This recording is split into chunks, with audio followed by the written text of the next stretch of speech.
3교시 미분으로 무엇을 하나라는 시간입니다. 자, 이게 무슨 얘기일까요? 자, 미분으로 우리 일상생활에서 이런 곳에 쓰입니다. 알았었는데요. 그죠? 또한 이 운동 변화나 또 운동 속도를 계산하는 데에도 미분을 사용한대요. 그래서 조금 더 구체적으로 이 미분을 한번 살펴보는 그런 시간을 갖도록 하겠습니다. 자, 미리 알면 좋아요 한번 보고 가겠습니다. 미분 방정식이 나와 있네요. 과학, 공학 및 기타 연구 분야에 자주 쓰입니다. 미분 방정식의 해는 일반적으로 하나이지만 그 이상의 변수에 대해 하나의 변수가 어떤 함수에 의해 표현된다는 것을 나타내는 대수 방정식이며 보통 원래 미분 방정식에는 없는 상수항을 가지고 있습니다. 그랬네요.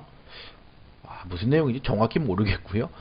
과학, 공학, 기타 연구 분야에도 미분이 쓰이는구나.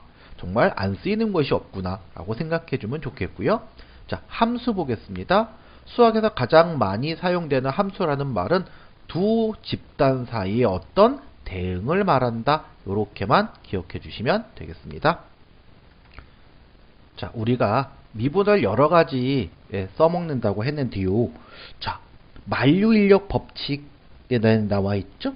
그죠? 만류인력이라는 것은 지구가 사과를 끌어당기는, 그죠? 그러니까 물질은 서로 끌어당기는 힘이 있다는 것이 만류인력인데요. 우리는 이러한 움직임이나 아니면 운동에다가 이 미분법을 사용했다 이런 얘기를 합니다.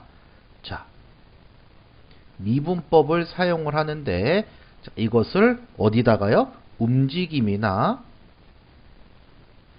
운동에다가 운동에다가 사용을 하겠다라는 얘기입니다. 그러면 이게 무슨 뜻일까요? 우리 미분을 가장 많이 쓰는 사람들은 물리학자들입니다.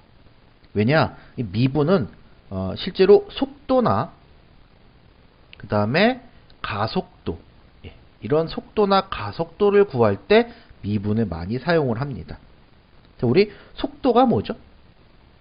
속도, 그렇죠.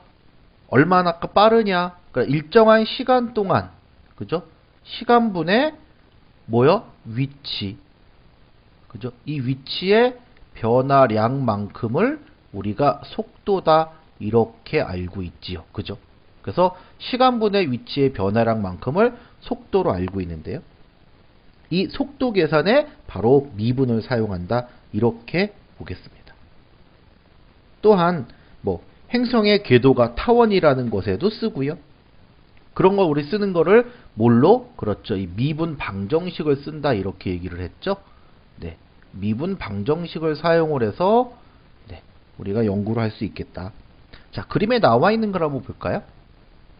자, 이 뜨거운 보리차가 언제쯤 식을까? 마시기 적당한 온도가 될 때를 미분을 이용해 계산을 하자 그랬는데 친구가 와서 마셔봤더니 뜨거워서 뱉었어요. 그쵸? 그래서 바로 지금이야 보리차를 마실 적당한 시간이라 그랬는데요. 자, 이 얘기는 무슨 얘기일까요? 그렇죠. 우리가 이 미분이 어떻게 만들어지는지, 이 보리차에 대한 얘기를 조금 더 구체적으로 해보면요. 자, 끓이는 보리차를 컵에 담아서 이 찬물에다가 0도씨 그 찬물에다 담아 놓습니다. 그죠? 그 온도가 점점점 내려갑니다. 그쵸? 그랬을 때 5분 근처가 됐을 때에 7.3도씨라고 나오죠. 이 얘기는 바로 그 순간의 온도 변화율이 7.3도다라는 의미입니다. 그죠? 이러한 순간의 온도 변화율을 우리가 이용하기 위해서도 미분을 사용하더라. 그래서 미분의 기간을 우리가 기호를 델타 보통 쓰죠. 그래서 델타 T만큼이다 이런 얘기를 하는데요. 자, 델타 T, 그죠? 그러니까 T 시간 동안 델타 X, X만큼 변했다 이런 얘기를 볼 수 있습니다.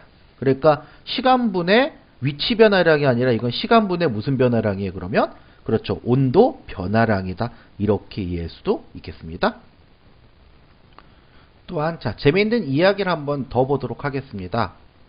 자, 카운터에 잠깐 자리를 비운 사이에 계산대에서 돈이 없어졌대요. 그랬더니 당신이 범인이야 그리고 딱 들이민 거죠. 그래서 나는 아니야 증거가 어딨어 그랬더니 증거는 바로 남은 커피의 온도, 차. 범인은 커피를 시킨 지 10분 정도 지났대요. 그런데 그 시간에 커피를 시킨 사람이 당신밖에 없대요. 그래서 걸렸답니다. 과연 이건 어떤 의미를 가지고 있을까요? 예, 우린 이러한 것을 알아내는 법칙이 있습니다. 그게 바로 뭐냐? 뉴턴의, 그쵸? 네, 뉴턴의 냉각 법칙이라는 게 있어요. 네, 뉴턴이 만유인력 법칙만 찾아낸 게 아니라 냉각 법칙도 찾아냈군요. 그쵸? 네, 커피의 온도가 30도입니다. 실제로 네, 30도가 되기 위해서 60분이 걸렸대요. 그러니까 범인이 달아난 시각이 네, 1시였다. 이렇게 얘기를 할 수 있다라는 얘기입니다. 그쵸? 네. 그래서 이렇게 미분 방정식을 우리가 이용을 하면 이 냉각 곡선이 지나는 각 점에서 그 접선의 기울기를 알 수 있더라 이런 얘기예요. 네, 이것을 우리가 아까 어떻게 정리했어요? dt분의 그죠? dx다 이렇게 정리를 할 수 있었다라는 겁니다.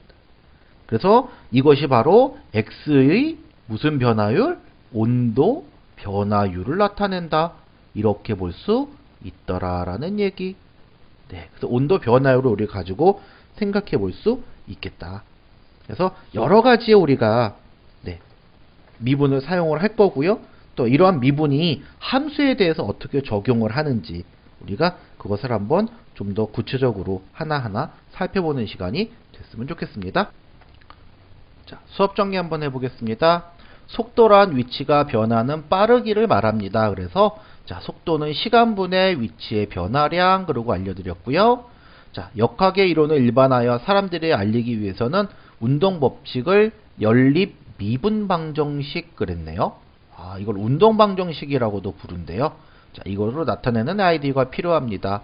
미분 방정식이라 언어를 사용하여 18세기 전분의 미분의 업적을 이루한 이들은 미분법의 또 다른 창시자 라이프니츠의 흐름을 연구하던 물리학자들이었습니다. 그랬네요. 라이프니츠 어디서 봤어요? 그렇죠. 계산기. 그죠? 라이프니츠 계산기 컴퓨터 초창기 모델. 그죠? 라이프니츠 계산기. 네. 이때 시대에 미분을 이 라이프니츠의 흐름을 연구하던 물리학자들이 이 미분 방정식이라는 그런 언어를 사용했다. 이렇게 볼 수 있겠고요. 네 번째, 자, 뉴턴의 냉각 법칙은 물이 식는 속도는 뭐와? 물의 온도와 기온의 차이에 비례한다. 네, 그래서 범인을 잡았다. 이렇게 볼 수 있었죠. 다섯 번째, 미분 방정식을 이용하여 냉각 곡선 지나는 각 점에서 접선의 기울기를 미리 알 수 있습니다. 냉각 속도가 그때의 온도에 따라 어떻게 바뀌는지 바꾸어 말하면 온도 x의 변화율 dt분의 dx가 바로 x의 어떤 함수인지 미분 방정식을 통해 알아낼 수 있다. 이렇게 해서 미분 방정식이 있구나 정도, 냉각 법칙이 있구나 정도 이해해 주시면 좋겠습니다.